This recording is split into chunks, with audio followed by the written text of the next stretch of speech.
Food കഴിക്കുമ്പോൾ ഉണ്ണികൾക്ക് ചോറ് കൊടുത്തതിന് ശേഷം കഴിക്കുള്ളൂ കേട്ടോ. കാരണം അവരുടെ ചോറ് ബാലൻസ് ഉണ്ടാവും, അത് കളയണ്ടെന്ന് വിചാരിച്ചിട്ടാണ് അങ്ങനെ കഴിക്കാറ്. അപ്പോൾ ഇന്നത്തെ നമുക്ക് സ്പെഷ്യലായിട്ട് ഉണക്കമീൻ വറുത്തിട്ടുണ്ടായിരുന്നു, അതുപോലെ തന്നെ കായും പയറും ഉപ്പേരി വെച്ചിട്ടുണ്ടായിരുന്നു കേട്ടോ. പിന്നെ മാങ്ങക്കറി ഉണ്ടായിരുന്നു, അച്ചാറുണ്ടായിരുന്നു. അതൊക്കെ കൂടി കൂട്ടിയിട്ട് ഫുഡ് കഴിച്ചു. അത് കഴിഞ്ഞപ്പോഴാണെങ്കിൽ അപ്പനും മക്കളും വക ഭയങ്കരമായ സ്നേഹപ്രകടനം. ചില നേരത്തെ എനിക്ക് തോന്നും ഇവർക്ക് അപ്പനോട് മാത്രം സ്നേഹമുള്ളൂ എന്ന്.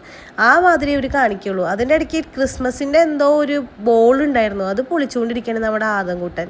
അമ്മിച്ചിയാണെങ്കിൽ ചക്ക ഇടാൻ വേണ്ടിയിട്ട് നമ്മുടെ പ്ലാവുമ്പോൾ ഒരുപാട് ചക്കയുണ്ട് കേട്ടോ. പക്ഷെ അമ്മിച്ചിയെ കൊണ്ട് ഇടാനായിട്ട് പറ്റണില്ല.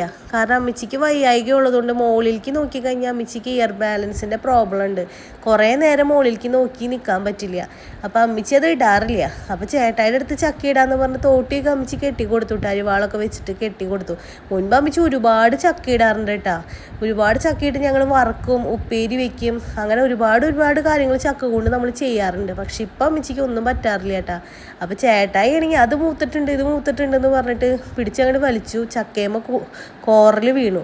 എന്നിട്ട് പിന്നെ ആ ചക്ക ഇട്ടു, ഒരു 2-3 ചക്കയും കൂടി നമ്മൾ ഇട്ടു. ഈ പ്രാവശ്യം നമുക്ക് ചക്ക വീട്ടിൽ കിട്ടിയിട്ടുണ്ടായിരുന്നില്ല കേട്ടോ, നമ്മൾ പൈസ കൊടുത്തിട്ടാണ് വാങ്ങിയിട്ടുണ്ടായിരുന്നത്. അപ്പോൾ വീട്ടിൽ ചെന്ന് കഴിഞ്ഞപ്പോൾ അവിടെ ഉള്ള സ്ഥിതിക്ക് 2-3 ചക്കയൊക്കെ ഇട്ട് നമ്മൾ വീട്ടിലേക്ക് കൊണ്ടുവന്നു കേട്ടോ. അപ്പോൾ ഇന്നത്തേക്ക് ഇത്രേ ഉള്ളൂ. Tata bye bye, see U.